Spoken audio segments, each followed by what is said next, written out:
كورس تعليم الكاردياك اوسكالتيشن أعدوا وشرحوا الأستاذ الدكتور خيري عبد الدايم، أستاذ أمراض القلب بكلية الطب جامعة عين شمس. الجزء الثالث diastolic murmurs. بعد ما درسنا النورمال والابنورمال هارت ساوندز ودرسنا الانواع المختلفه من السيستوليك ميرمرز اللي بتسمع في كل الاوسكالتاتوري ارياز، هنركز دلوقتي على الدايستولي ونحاول نتعرف على انواع الدايستوليك ميرمرز المختلفه.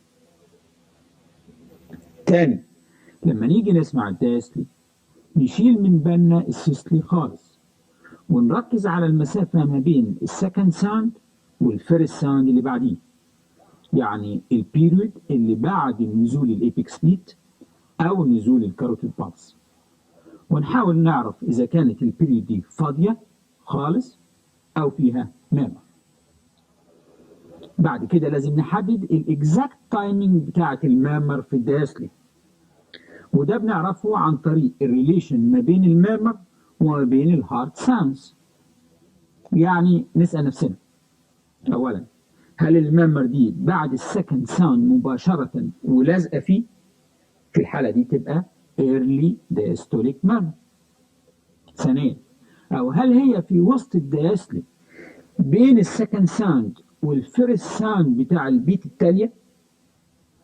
وفي الحالة دي تبقى mid diastolic. ثالثا، أو هل هي في آخر الدياستولي ولازقة في الفيرست ساوند بتاع البيت التالية، يعني تبقى بري سيستوليك. تاني حاجة لازم نحددها هي الكاركتر والبيتش بتاع الميرمر، يعني هل هي هاي بيتشد أو لو بيتشد أو رامبلينج أو فيها ميوزيكال كاركتر. أخيرا لازم نحدد البوينت أوف ماكسيمال انتنسيتي والدايركشن اوف سيلكتيف بروباجيشن بتاع الدايستوليك ميرمر بنفس الطريقه اللي عملناها مع السيستوليك ميرمرز. لاحظوا انه عشان نسمع الحاجات دي كويس لازم نسمع بوث with the cone والديافرام، ولما نكون بنستخدم الكون نحطه من غير اي ضغط بحيث يا دوبك يلامس الجلد. هنشوف دلوقتي الديفرنشال دايجنوزز بتاع الدايستوليك ميرمرز في الاوسكالتاتوري ارياز المختلفه. نبتدي بالايبكس او الميترال اريا. كل انواع الدايستوليك ميرمرز ممكن تتسمع على الايبكس. اولا ايرلي دايستوليك ميرمر، ودي بتكون propagated من الايورتيك اريا. البوينت اوف ماكسيمم انتنسيتي بتاعتها بتكون على الفيرست او السكند ايورتيك ارياز، ودي هندرسها فيما بعد لما نيجي للارياز دي. ثانيا الميد دايستوليك والبري سيستوليك ميرمرز، ودول الاثنين البوينت اوف ماكسيمم انتنسيتي بتاعتهم بتكون الابيكس. الميد دايستوليك ميرمر بتتسمع بعد السكند ساوند بشويه، دي نقطة أساسية. الميرمر مش لازقة في السكند ساوند لكن مفصولة عنه بمسافة. نسمع كده ولاحظوا إن الميد دايستوليك ميرمر الأول بتبقى باينة لكن بتختفي أول ما بأضغط بالكون على الجلد، وما بسمعش بعد كده غير الفيرست ساوند والسكند ساوند والأوبننج سناب بس.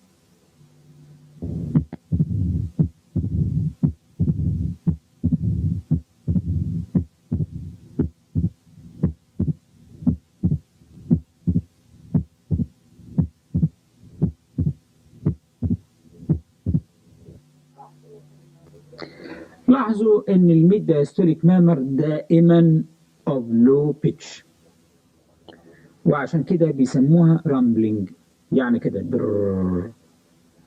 نسمع مثال تاني ونركز الدور ده على البيتش بتاع الميرمر. المريض ده عنده شوية ساينس تاكيكارديا.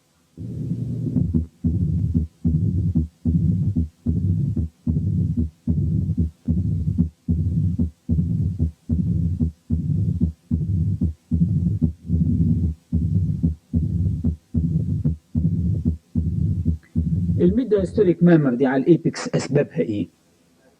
سبب وحيد، mitral stenosis، سواء كان أورجانيك يعني due to narrowing of the valve أو relative due to increased blood flow across a normal valve. في حالات الأورجانيك mitral stenosis لما تبقى typical بيبقى في كذا auscultatory finding. أولاً accentuated first sound، ثانياً opening snap، ودول اتنين احنا سمعناهم قبل كده. ثالثاً الميد دايستوليك مامر.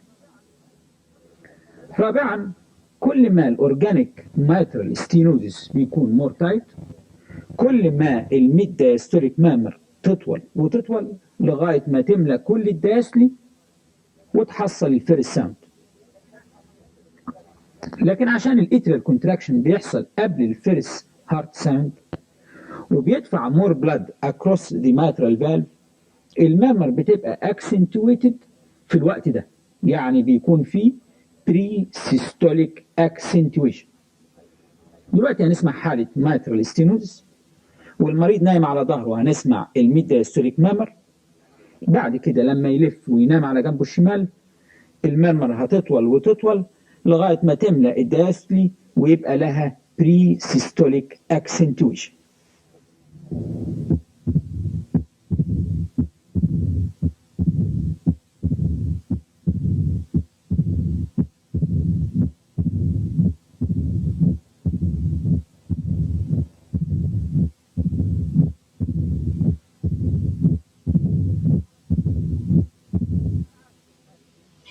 ساعات الماترال ستينوزيس بيبريزنت ببري سيستوليك مارمر بس زي المثال اللي جاي، وهنا برضو الأول والمريض نايم على ظهره مسموع بس الفيرست والسكند هارت ساوندز ومعاهم اوبننج سناب، ولما ينام على الجنب الشمال البري سيستوليك مارمر تظهر.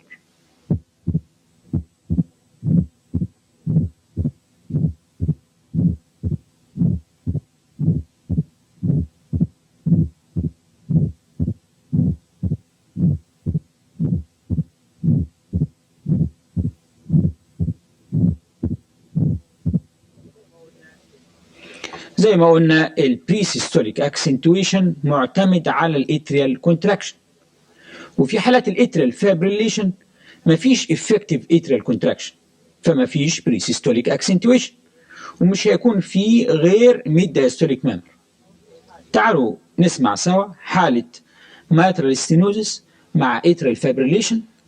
لاحظوا ان الريزم is totally irregular وان مفيش بري سيستوليك مارمر وان الميد دايستوليك مامر بيختلف طولها من بيت للتاني.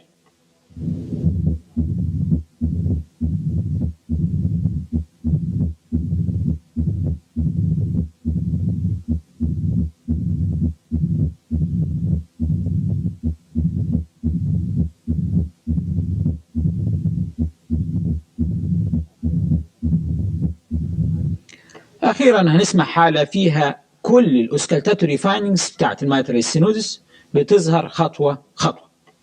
أولا والمريض نايم على ظهره هنسمع الساوندز بس والفيرست ساوند اكسنتويتد، وأثناء ما هو بيلف ببطء شديد عشان ينام على الجنب الشمال هتظهر الأوبننج سناب ثم الميد دايستوليك مامر ثم البري سيستوليك اكسنتويشن.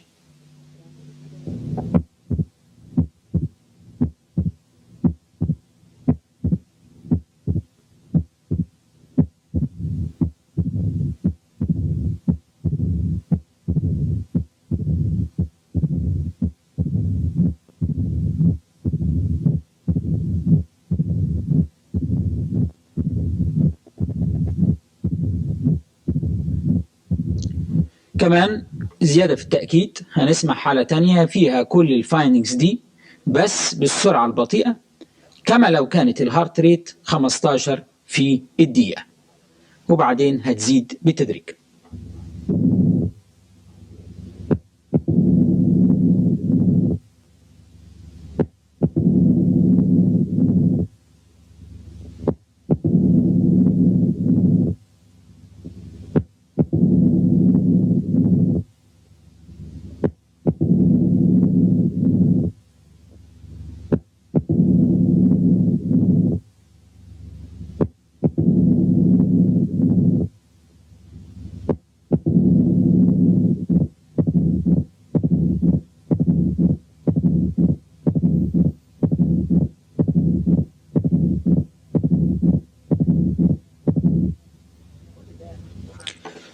كل ده عن الأورجانيك ماترال ستينوزس.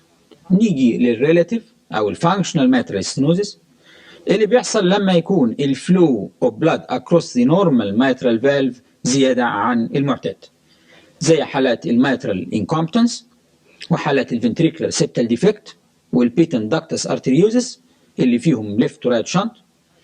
كمان فانكشنال ماترال ستينوزس ممكن يحصل في حالات الايورتيك انكومبتنس والميد دايستوليك ميرمر. في الحالات دي بيسموها اوستن فلينت ميرمر نسبة إلى أول واحد وصفها. في كل حالات الريلاتيف اور فانكشنال ماترال ستينوزس الفيرست هارت ساوند بيكون نورمال ومفيش طبعا اوبننج سناب، لكن ممكن يكون في ثيرد هارت ساوند بيتسمع قبل الميد دايستوليك ميرمر مباشرة. تعالوا نسمع حالة mitral incompetence فيها بانسيستوليك ميرمر، وكمان في الدايستلي في ثيرد هارت ساوند وميد دايستوليك ميرمر. عشان نميز الاوسكالتاتوري فايندنجز دي هنسمعها خطوة خطوة. أولا هنسمع الهارت ساوندز لوحدهم، وبعدين معاهم البانسيستوليك ميرمر بتاعة الميترال انكومبتنس. وبعد ما نسمعهم ركزوا على الدايستلي، الأول هتلقوه فاضي، وبعدين هيظهر الثيرد هارت ساوند، وأخيرا هتبان الميد دايستوليك ميرمر.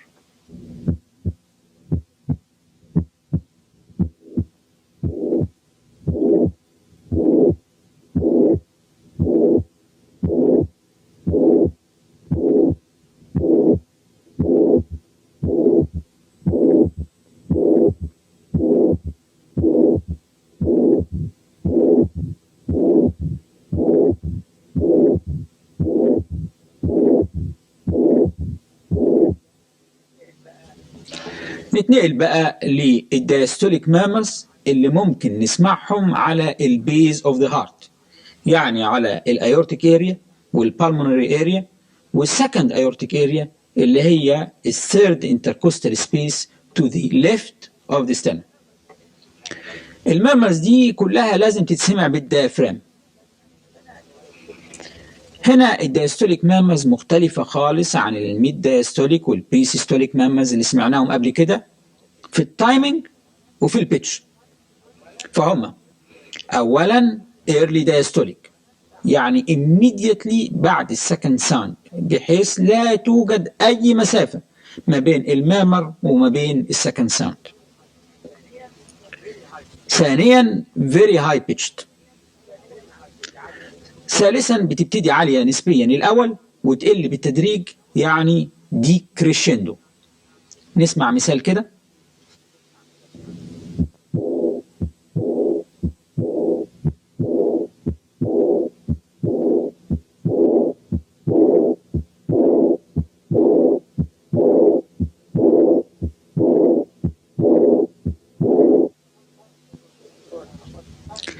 اوعوا تتلخبطوا في التايمينج.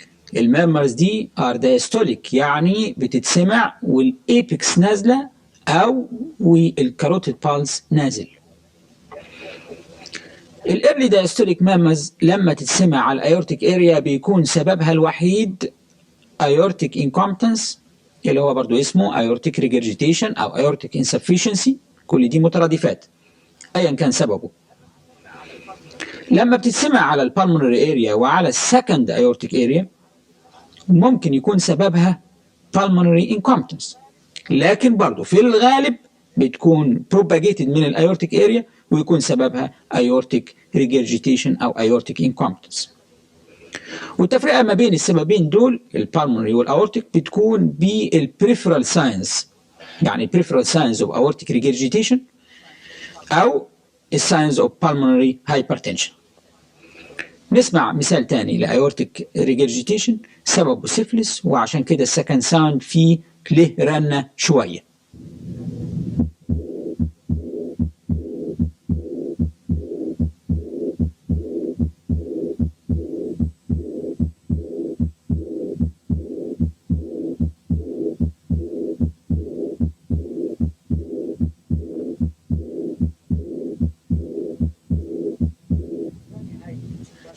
بعد ما سمعنا السيستوليك ميرمرز لوحدهم والدايستوليك ميرمرز لوحدهم. تعالوا نسمع بقى combinations من دول ودول مع بعض. على الميترال اريا ممكن يكون في mitral incompetence مع mitral stenosis. في حالات الكومبايند mitral stenosis and incompetence اللي احنا بنقول عليها دبل ماترال، في كذا فاكتور بيأثروا على الانتنسيتي اوف ذا فيرست هارت ساوند. الستينوزس بيزود الفيرست ساوند، يعني بيعمل اكسنتويتد فيرست ساوند.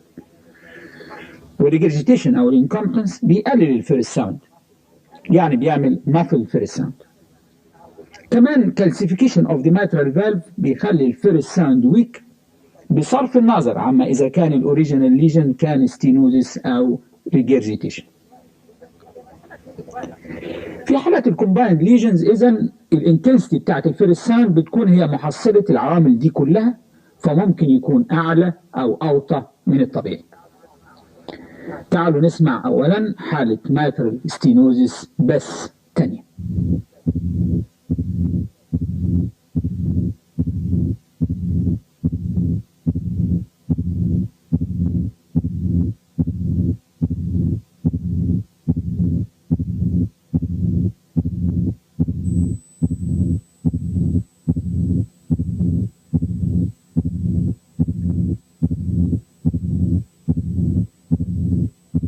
سمعتوا ايه؟ المفروض ان كل واحد recognized accentuated first sound ثم second sound ثم opening snap ثم mid diastolic murmur with a pre-systolic accentuation. بعد كده نسمع حالة mitral incompetence تانية.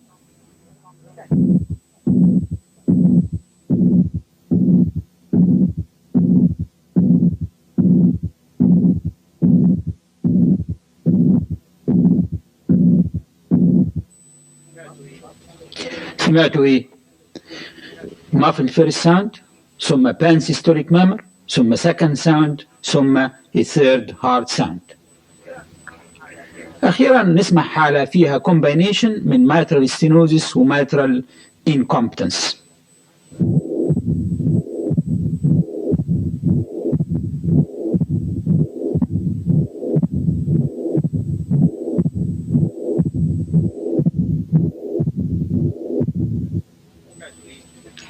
سمعتوا ايه؟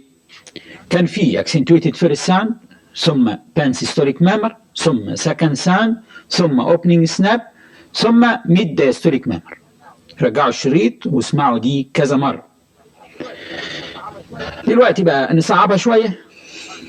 الحالة اللي جاية برضو دبل ماترال ليجن، إنما فيها كمان atrial fibrillation وفيها loud first sound و pansystolic murmur و opening snap، إنما الريزم is totally irregular.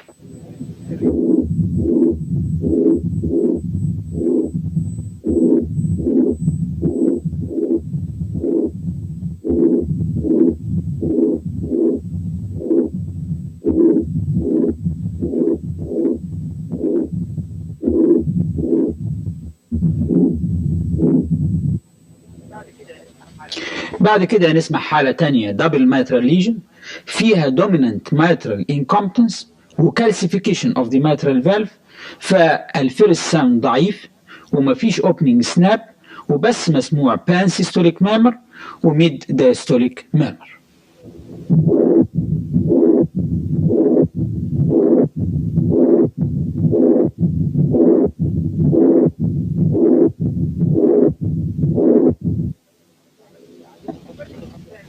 الكومبانيشن الثاني اللي علينا ان احنا نعرفه هي حالات الايورتيك ستينوزيس اند انكومبتنس دبل ايورتيك، وده بيتسمع احسن ما يمكن في الفيرست او السكند ايورتيك ارياس، وبيكون في ايجكشن سيستوليك مامر بتاعه الايورتيك ستينوزيس مع ايرلي دايستوليك مامر بتاعه الايورتيك انكومبتنس او ريجرجيتيشن. لاحظوا ان اللي بيقرر اي ليجن هو المور دوميننت الستينوزيس او الانكومبتنس هي البريفرال ساينز بتاعه الليجن مش الاوسكالتاتوري فايندنجز. لكن على العموم كل ما طالت الايجكشن سيستوليك ميرمر كل ما دلت على ان الايورتيك ستينوزيس از مور سيفير. تعالوا نسمع أولا حالة aortic stenosis بس فيها ejection systolic murmur.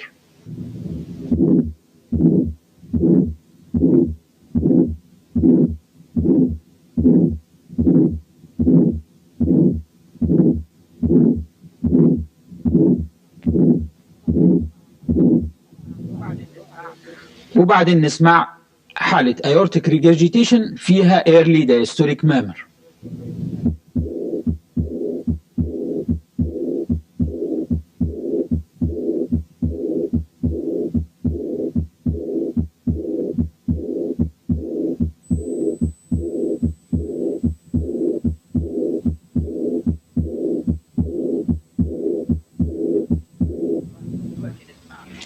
دلوقتي نسمع combined aortic stenosis and incompetence فيها both ejection systolic وال early diastolic murmurs.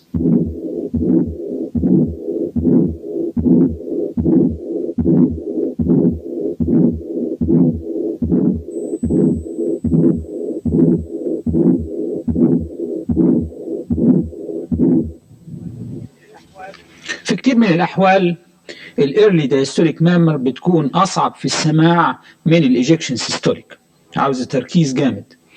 وفي الاحوال اللي زي دي الواحد بيلجأ لوسائل اضافيه عشان يخلي المامر تبان احسن، وهي انه يخلي المريض يقعد ويميل لقدام وبعدين يطلع نفسه على الاخر عشان يقرب الهارت من التشيست وول.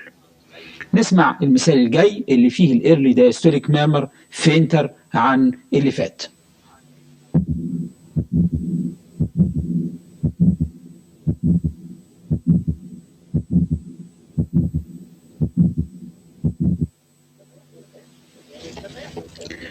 لما يحصل كالسيفيكيشن في الايورتيك فالف السكند ساوند بيبقى ضعيف والمامز بتتسمع من غير تقريبا ساوندز زي الحالة اللي جاية.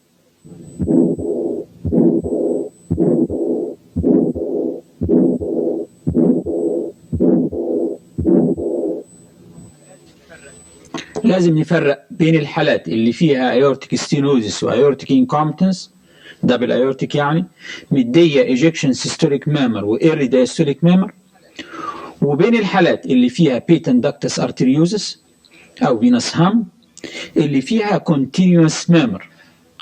وده خصوصا ما إذا كانت الميرمرز بتاعة الايورتيك stenosis and incompetence طويلة ومالية الكاردياك سايكل بحيث إنه يقال لها to and fro murmur. والفرق هو ان الكونتينوس مامر مش تو مامرز، واحده في السيستلي والثانيه في الدياستلي، لكن دي مامر واحده مستمره على مدار الكاردياك سايكل، بتزيد لماكسيمم انتنسيتي عند السكند ساوند وتقل المينيمم انتنسيتي عند الفيرست ساوند، وصوتها زي صوت مكنه وعشان كده بيسموها ماشينري مامر. نسمعها كده.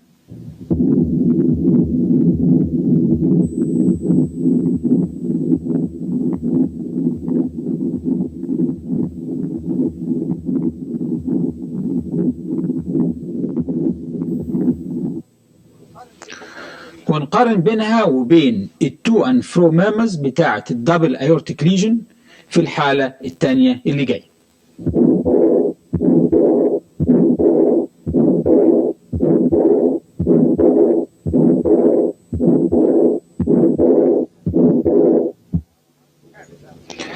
نعمل بقى اختبار ونشوف إذا كنا هنعرف إذا كانت الحالة اللي جاية دي تو اند فرو مامر ولا كونتينوس مامر، يعني دبل ايورتيك ولا بيتنت داكتس.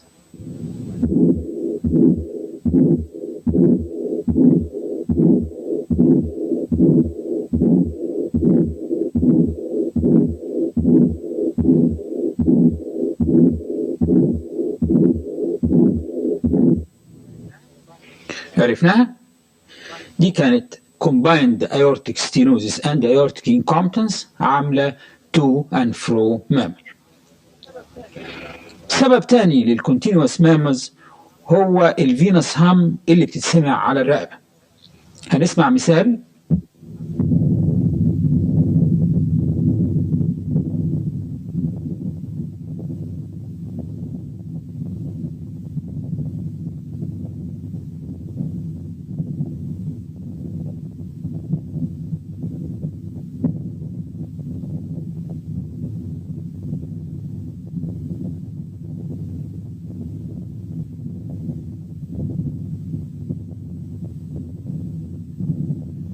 دي كاركترايز بانها اولا ما بتتسمعش الا على الرقبه، وثانيا نقدر نوقفها ونضيعها خالص باننا نضغط على الروت اوف ذا نيك with one finger. ميرمر تانية مماثله لها هي الميموري سفل، ودي نتيجه الارتيريو فينوس شانتنج في البريس لما يكونوا لاكتيتنج، ودي بتتسمع طبعا على البريست في الفيميلز. نعمل بقى مراجعه عامه. هنسمع حالات متتاليه على انها اختبارات، وبعد كده هنقول الحل، وكل واحد يكتب الاوسكالتاتوري فايندينجز بالتفصيل، مش بس يكتفي بانه يسجل الدايجنوز. حالة 1 مسموعة على الابيكس بواسطة الكون بتاع السماعة.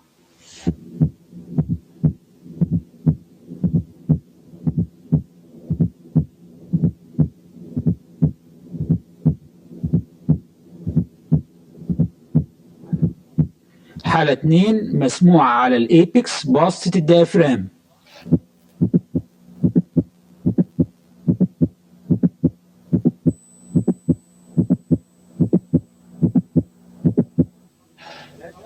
حالة 3 مسموعة على البالمونري اريا بالديافرام.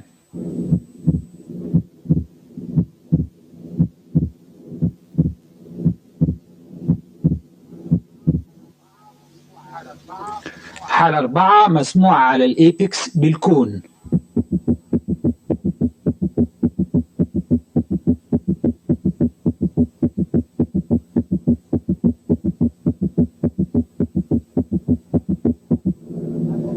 حالة 5 على الابيكس بالديافرام.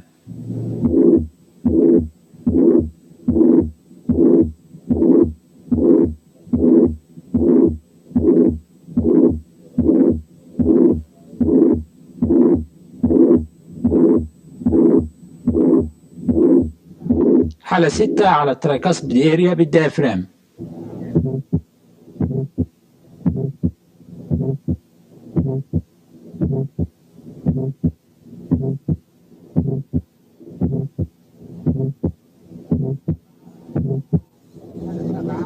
حالة 7 على الفيرست ايورتيك اريا بالديافرام.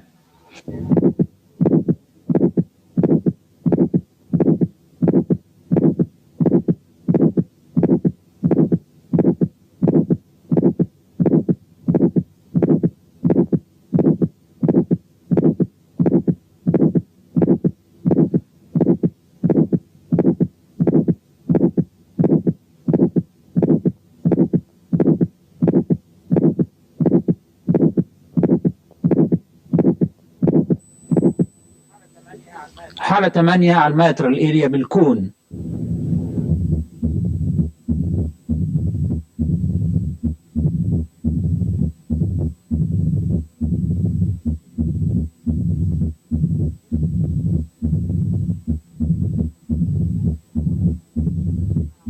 حالة 9 على الماترال اريا برضو بالكون.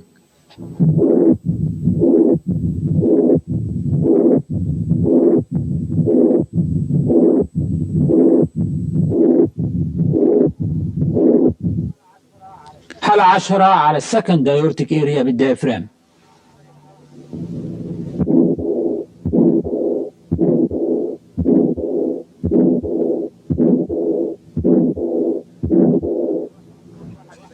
نقول الحل بقى.